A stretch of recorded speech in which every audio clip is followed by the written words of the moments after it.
One-on-one BYU football training camp all access with Butch Pau'u. Butch, essentially 3 weeks away from game number one.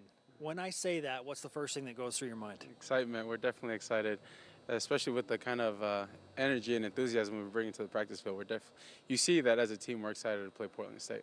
I saw Francis Bernard, I think, push down Bentley Hanshaw with one hand on the sideline and just sheer raw like strength, and then you just kind of laughed at him. Like, how much do you laugh at what your teammate linebackers do? You know, I think I laugh at everything, and especially when our defense succeeds against our offense, because our offense likes to talk a lot and we talk a lot too.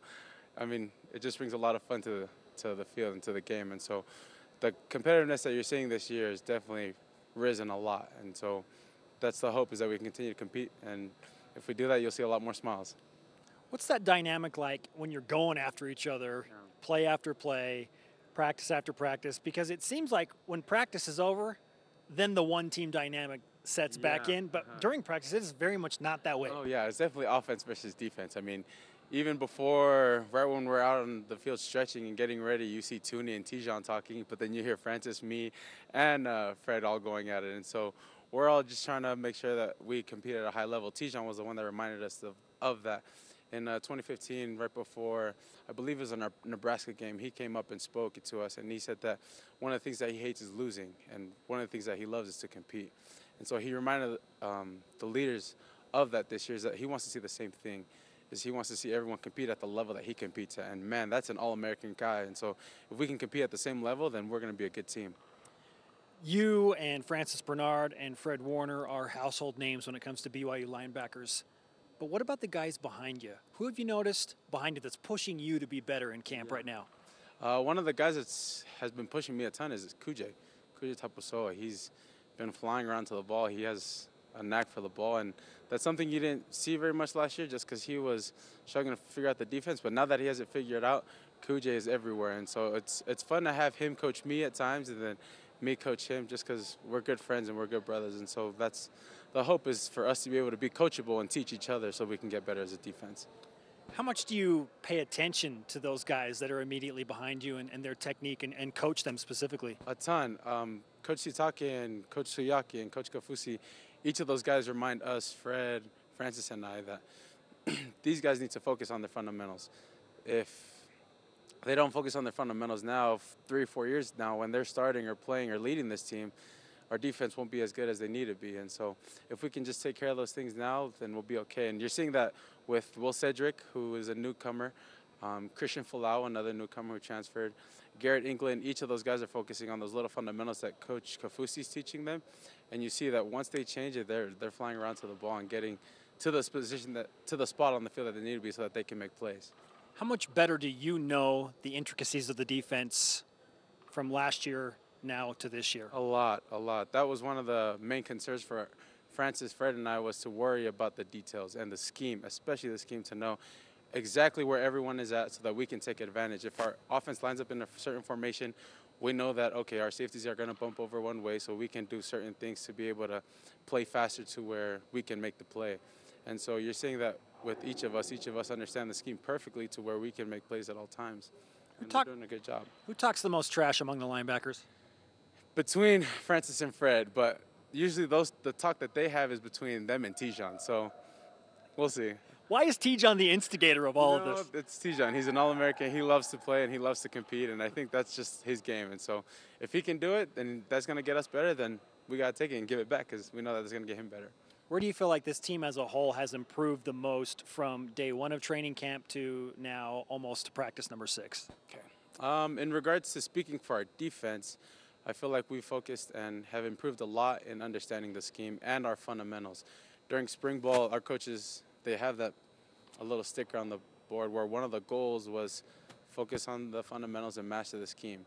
And so that was the #1 goal, is to focus on our fundamentals. And so you saw during spring and summer, each of the guys were out there right after our workouts, going out there, going on the ladders, working on the shuffling, working on their feet, so that they can play faster in games. And so I think it's only day 6 of fall camp. We still have a long ways to go. I think we'll get better if we just continue to do that. What is it like to try and defend against Tanner Mangum now that he's had a full year under Ty Detmer and he's trying to learn the schemes? I don't like it. It's not fun. Tanner does a lot of things that you don't see very many quarterbacks do.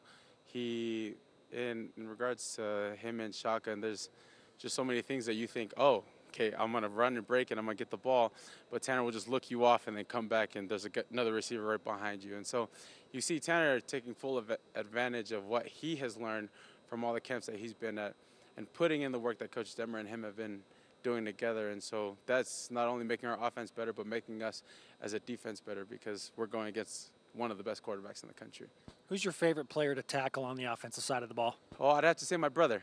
It's a brother rivalry, and so I haven't been able to tackle him yet, but if he gets the ball across the middle, he definitely knows that tough love is going to come his way. Yeah, define tough love. We'll just say tough love, yeah. You going to laugh at him? I will, always. That's my brother, always and forever. Oh, good stuff. Okay, I have to talk about your fiance, Kalani Purcell, who's tearing it up with the New Zealand Tall Ferns, with the national team. What's communication like with her while you're busy with fall camp and she's playing with her national basketball team? It's been tough. She was in Taiwan, then in China, and then in India. And so she just got back to Australia to where it was just weird how everything was changing. I mean, sometimes she was 12 hours ahead, and sometimes she was 18 hours ahead. Sometimes right when I was going into practice, she was falling asleep. And so it's just weird. It was weird how everything was working out, but I'm just glad she's doing well out there. She had a double-double in one of her games, which means a lot if you're playing against the best players in the world. And so I'm just hoping that she can continue to do that. And the defensive line, coming into camp, they received the most questions because they're really young. And Ilaisa Tuiaki says he feels like he played 10 different guys right there. What have you seen from the linebacker position as far as progress goes from the defensive line? What you've seen is Kesni Tausinga, Handsome Tanielu, Sione, and Corbin Kafus and Trajan Pili have all done a good job of teaching the younger guys. Each of those guys understands the scheme of the defense, and so each of those guys are in the correct gap at the right time. And so that allows us as linebackers to play free. What a lot of people think is, yeah, we lost Saitautu, yeah, we lost Harvey Langi, yeah, we lost Travis Tuiloma, yeah, we lost some key guys, but these guys were in playing at least 50, 60, 70% of the games, and so they understand what they need to do. They understand what offenses do and what their tendencies are, and so these guys are doing a great job of taking advantage of it and teaching our younger guys that so that they can get ahead of the game too. I know you've become somewhat close with Big Mo Langi. Everybody loves Mo. We saw the defense erupt when he batted down a pass, and he did so in coming up from a two-point stance, no less, which made it even more impressive. What have you seen from his progression? He's come a long way. He's definitely come a long way. He was struggling at the very beginning because the first day he came, our strength and conditioning staff had him push a 45-pound plate 100 yards across the field and back, and he had to do that for 10 days straight.